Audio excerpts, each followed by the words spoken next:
This is the Jeff Kai's Auto Sports Desk.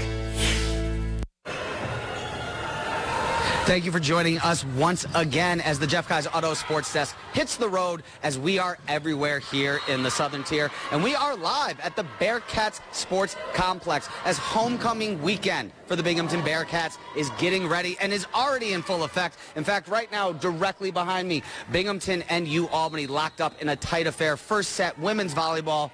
15-14 right now as we speak. And yeah, it's Friday. The lights are bright across all of Section 4, but the lights are brightest right here as the Bearcats are home for the first time in more than a month.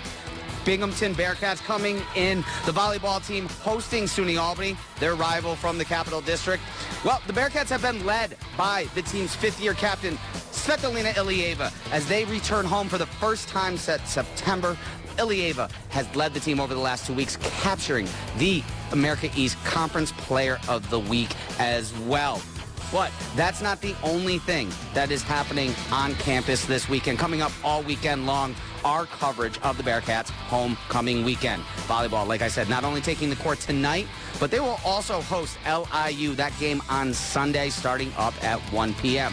Hey, also at 1 p.m. on Sunday, women's soccer welcomes the University of New Hampshire into town, and men's soccer in action on Saturday. That game kicking off at 6:07. They're taking on UMBC. That opens up their America East schedule. Plus, in the West Gym, we have a dual swim meet Saturday. That starts at 1. Bearcats hits the pool with the Lemoyne Dolphins. But hey, like I said, it is still Friday, though, and while I may be inside at the Bearcats Events Center, we will be everywhere across the Southern Tier once again for Week 3 action kicking off across Section 4. Vestal looking to bounce back from 2 straight losses as they host the Wildcats at JC. Moravia is cutting the ribbon on a brand new stadium and will play under the lights for the first time in program history. Plus, we get you ready for tomorrow's massive matchup of state championship contenders. Maine-Endwell, the Class B state runners-up from last year, look to defend Spartan Country as they host the Class C champs, Waverly, NME. That are 12 Sports Game of the Week.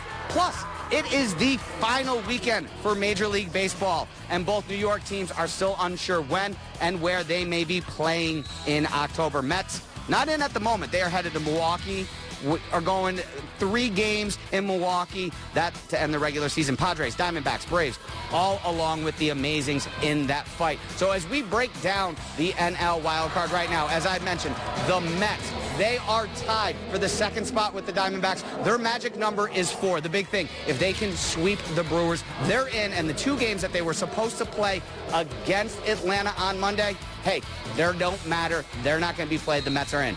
If they can't get it done in Milwaukee, though, 2 games in Atlanta on Monday, the Mets season on the line. Over in the AL, it's a lot more clear. The Yankees are a game up on the Guardians right now.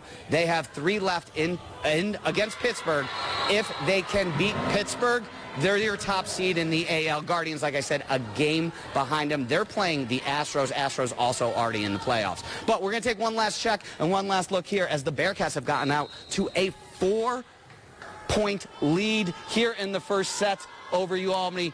Binghamton serving as we speak. And we're going to have highlights of this game at 10 o'clock, plus all of your Friday night overtime at 11. So thank you once again for joining us on the road here for the Jeff Kai's Auto Sports Desk.